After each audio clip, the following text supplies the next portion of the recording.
to set. Camera speed. Sound production, take one. Action! It is that time. I know by the time you guys are going to catch this episode, we're kind of gearing into Oscar season or Oscar week. The Academy Awards are going to come and go. Hopefully you hear this episode, and if you're going to watch the Oscars, you bring what I'm about to say into the Oscars. And then you rage. Do it with me. But guys, welcome back to the podcast. We do film criticism here. It's the AKAPAD Film Buff Podcast.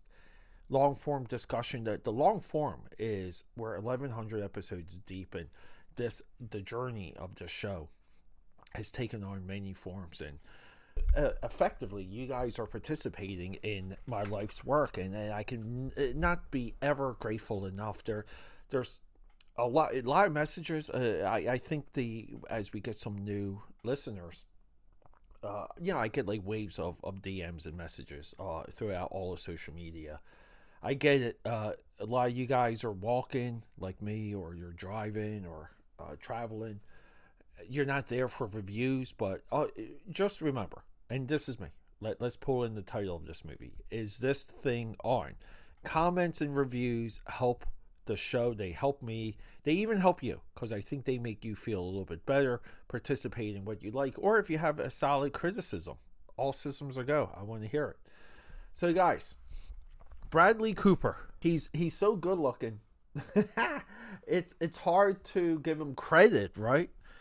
You can say he's an actor, but then you can be a little bit of a meanie and downplay acting, right? You can downplay acting. He's just this guy that sits in the chair and shows up on set and gets paid millions of dollars and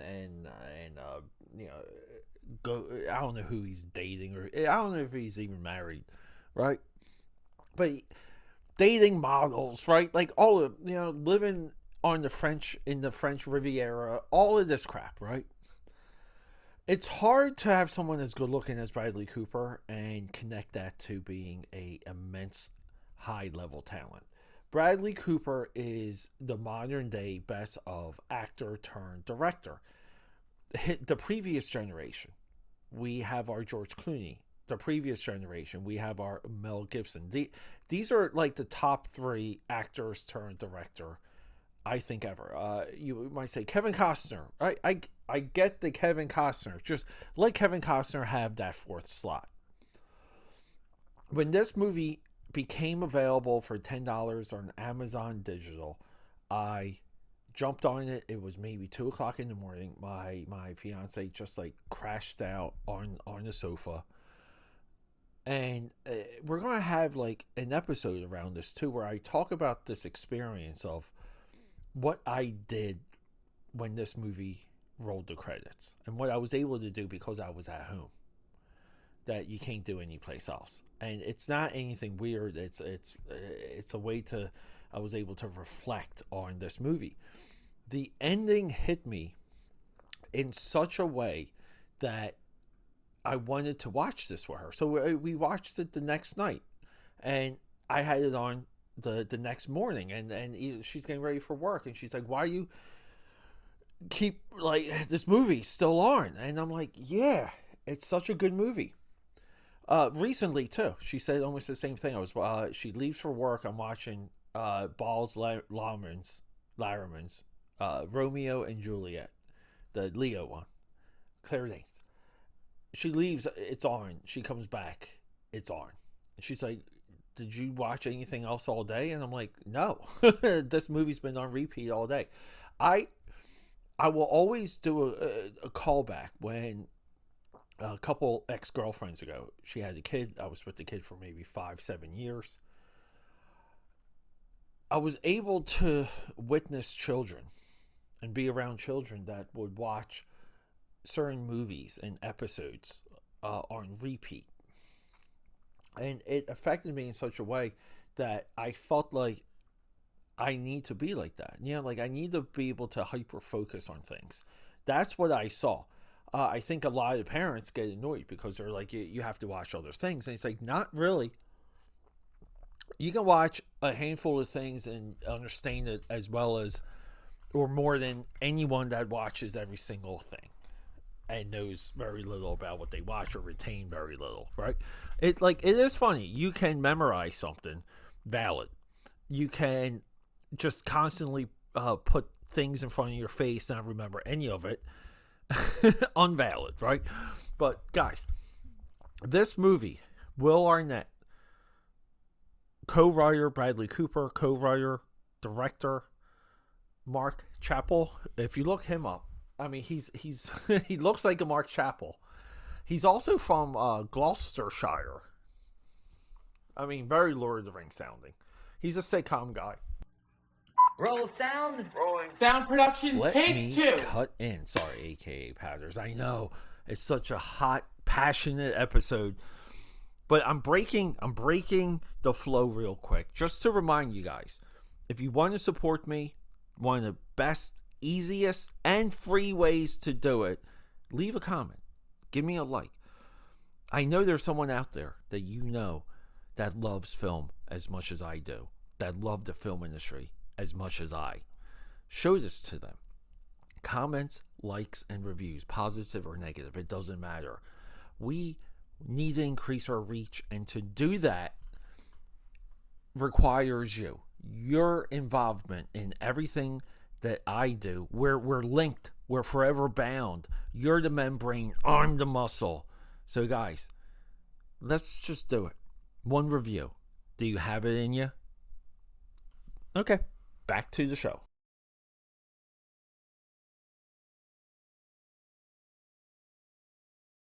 And what we have here is an entry in the second best stand-up movie ever made. I mean, we have to go to Punchline. If you guys, Sally Field, John Goodman, Tom Hanks, Punchline.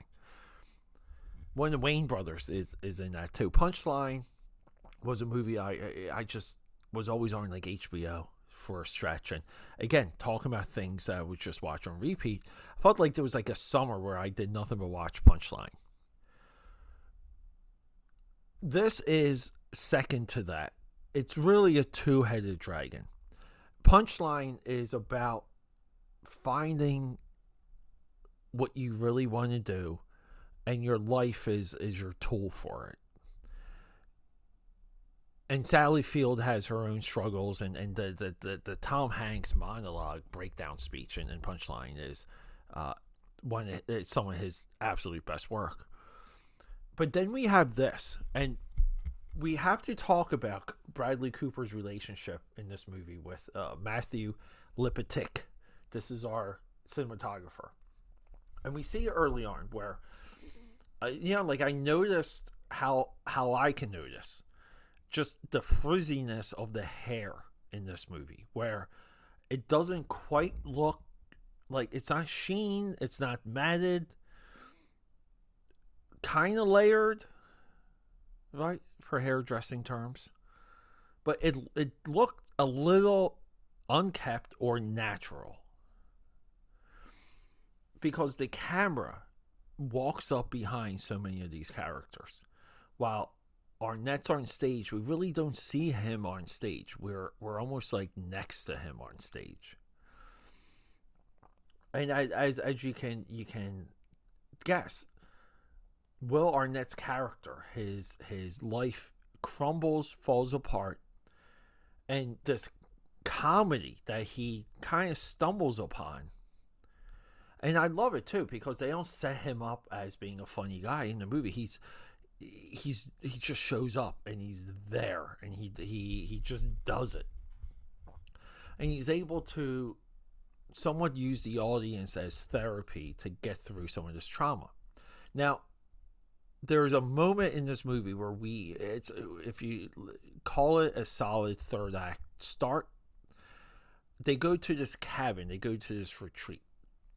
This is where the movie curves a little bit, and we get away from all the things we want to see. But by the time we resolve everything, and it all involves this picture of what he thought he should be doing as of how he thought he should view his wife versus how he does view his wife, and how that affects everything. And we get a little bit of a line where, like, I was happy, I was happy in my marriage. I wasn't happy being married, which is like, I don't love you, like, like you love me. What's it like? It's not you, it's me type stuff, or I'm not in love with you. I'm in love. Aren't you? Whatever. Like, like very. I dislike lines like that, and they just get repeated so much. And Will Arnett, towards the end of this movie, kind of like he lets that one out. It's probably the worst line in the whole movie. It felt like it was out of character. That it's funny how one line stands out. But the point of it all, right? Like the point and the journey, and then where we are at the end, and what we want from these characters, and how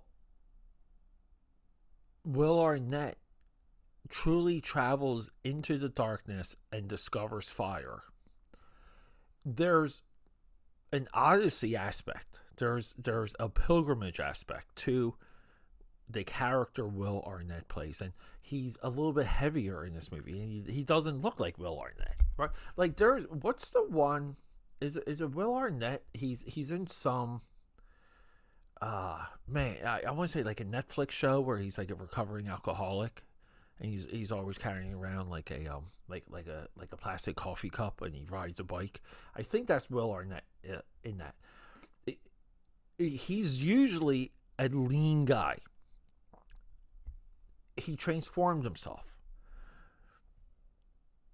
And we're somewhat in this, and a lot of these movies and stories cannot exist unless people have a affluent lifestyle, meaning they kind of have money, they're okay, their families have money, their friends have money.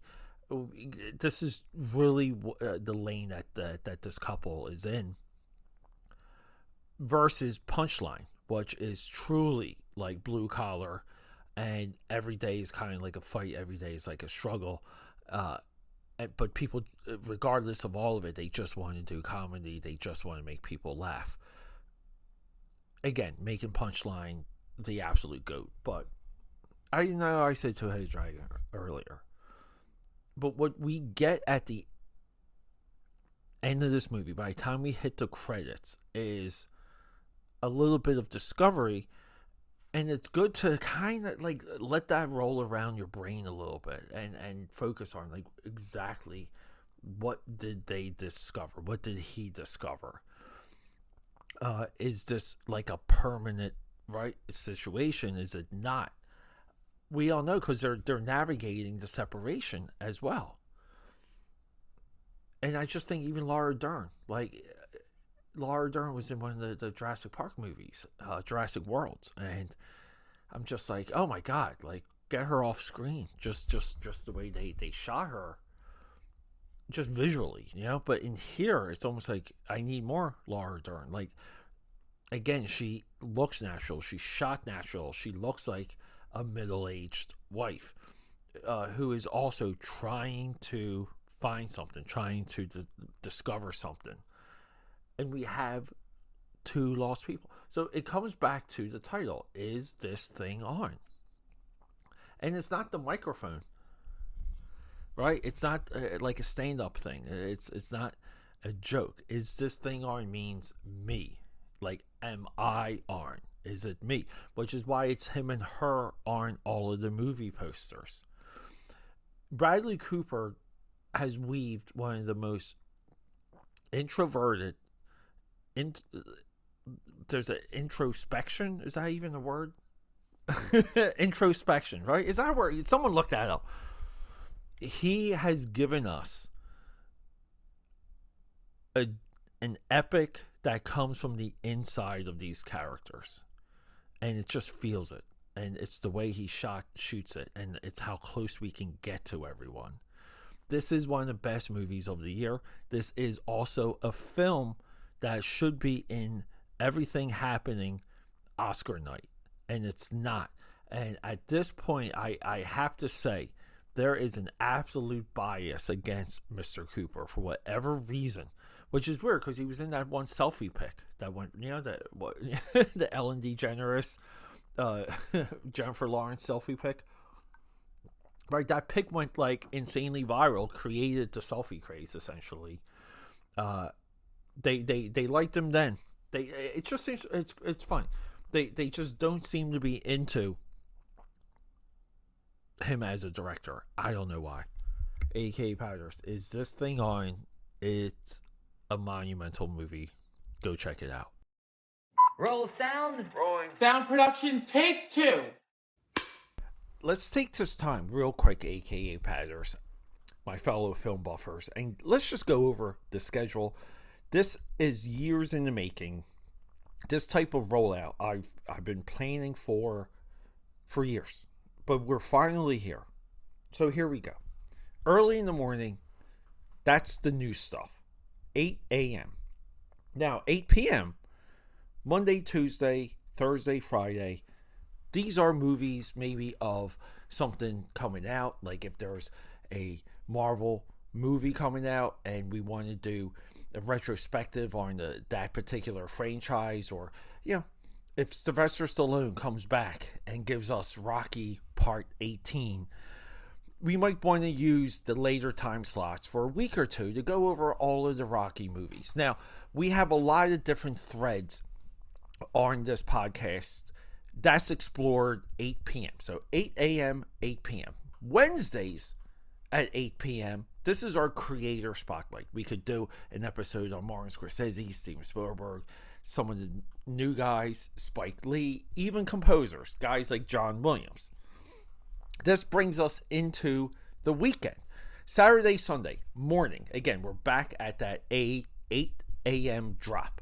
We do cartoons because I want to emulate the times where you would wake up with a bowl of cereal and watch cartoons all day Saturday and all day Sunday, and then eventually you would get to touch grass because you would have one of your friends knocking on your door to play in a touch football game or even some baseball, basketball. The weekend nights, let's get into education. 8 p.m. Again, all of our drops are either 8 a.m. or 8 p.m. But the weekend nights, documentaries, and I focus on creative documentaries because I feel like a part of this film buff movement that we're all bathing in, that I'm super grateful for, is education. And some of where we're finding our facts, some of the general enjoyment, because I love documentaries, all of this is explored at 8 o'clock p.m. And trust me, there's a lot there. There's a lot out there that I didn't even know existed. And we're going to go beyond that too. We're going to get into some of the graphic art, some of the special effects, some of the makeup documentaries. There's a lot to learn, and I'm so happy to bring you the 9 p.m. because, guys, you guys know I'm an autodidact. I am self-educated. Sure, I have some certifications. Sure, I spent time at the Art Institute of Philadelphia for animation. But in large, I'm a self-educated, self-made person that's connected to the weekend 8 p.m. drops. My AKAPADers, my film buffers, I hope to see you there for all of it. I love you guys, and rock and roll. Okay, that's a wrap.